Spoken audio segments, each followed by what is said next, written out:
Chapter 33. Bhumika. The sick room was tense, dark. There was no noise but the rasp of breath, one small body laboring over air and Ghana matching the cadence of it, in, out, as if he were keeping them both going by sheer determination alone.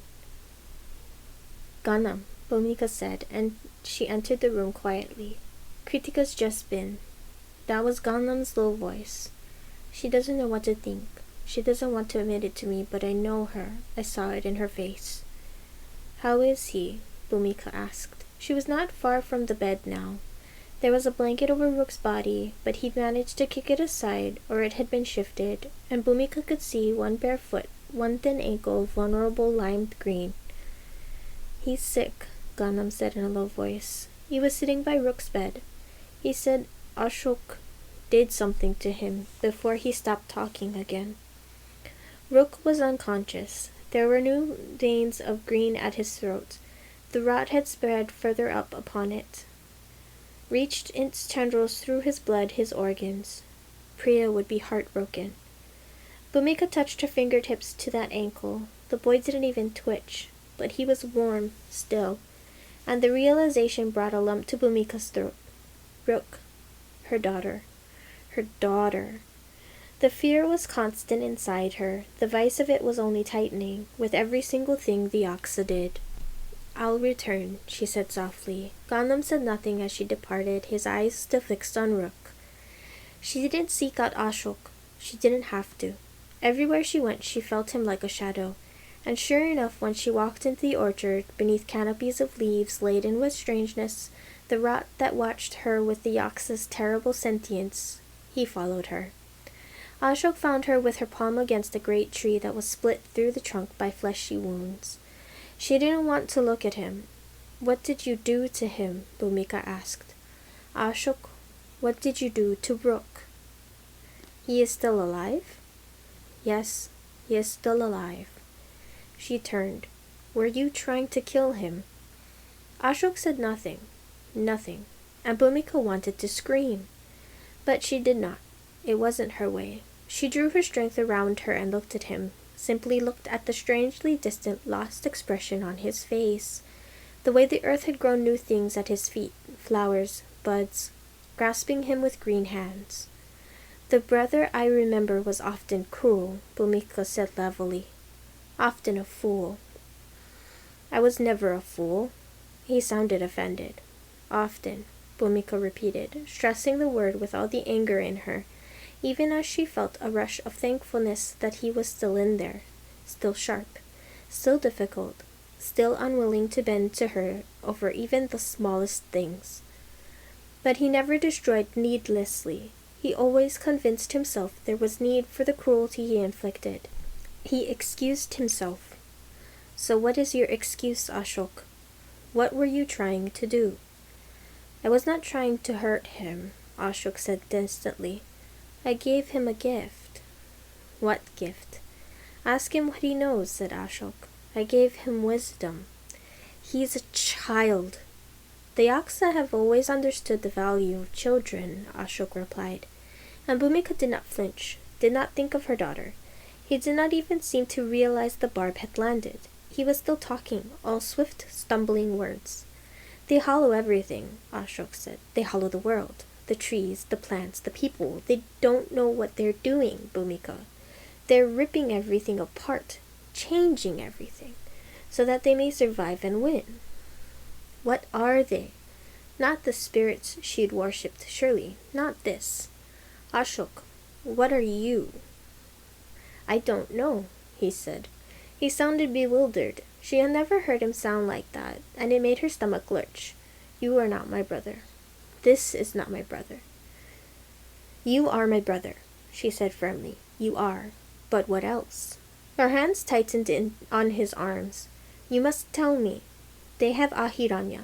They have Padma as hostage and they want Priya. Or want to do something to Priya. I know they do. For her sake. If not Padma's. If not my own. I am a mask. His voice was desperate. I am a mask. I am not Ashok at all, even if I believe I am, even if I wish to be. She tried to find her equilibrium, her control. She did not want to feel like the girl she'd once been, beholden to her elders, small and obedient to the will of others. She resented the change in her circumstances wholly. She could barely breathe through it. "This can't go on," she said. Her voice was thin but carried in it all her conviction.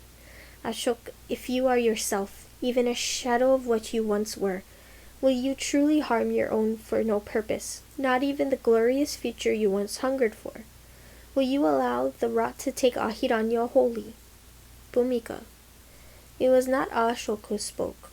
She whirled. "He can't help you," said the Yaksa, who looked like Chandni. Today she was wearing Chandni's mien only lightly. Her skin was the pearl of a shell. "But we are yours, as you are ours, Elder Bhumika. If you have questions or fears, let me ease them. Breathe in, out." Bhumika forced herself not to flinch, to lower her gaze in respect and speak. "I have been foolish," said Bhumika. "I should never have distrusted you, but it is frightening to face what you worship. You must forgive your temple daughter's weakness." Chandni's silence was almost a threat. "Tell me, daughter," she said eventually, "what you fear." "The rot," Bhumika said, wishing her voice were not so weak, wishing it would not waver. "It grows worse. Our people will die." "We are trying to make a future," said the Yaksa, her eyes glowing bright. "We gave up so much to be here. Why then shouldn't we reshape the world, make room for ourselves, make it in our own image? We are flesh and flower alike. Why shouldn't you be too?" Those words could not have struck Bhumika harder than they did here in what had once been her husband's prized orchard. "The elders once welcomed us," the Yaksa Chandni crooned as if she were singing, the vines undulating around them and lulling as waves. "The first of your kind let us in. They did it so sweetly, so easily. They were glad to have us, glad to serve us. Perhaps you did not know what we were when you entered the waters. Perhaps the ones who raised you did not know. But you let us in all the same." Her hands against Bhumika's cheek. "You are bound to us. We carved a place out inside of you and made it our home. You no more a creature of this world than we are."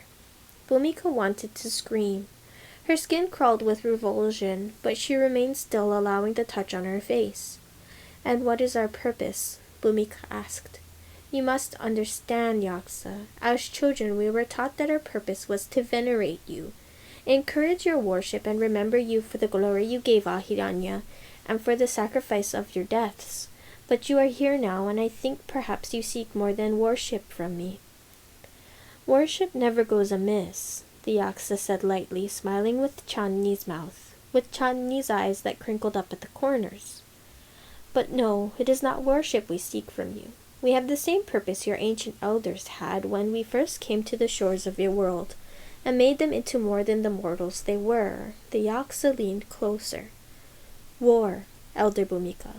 A brilliance of war so large that it sweeps all of Parijatvipa into our waiting arms."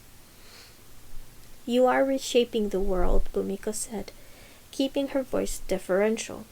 "It will fall to you eventually. What need is there for war that may cost you worshippers?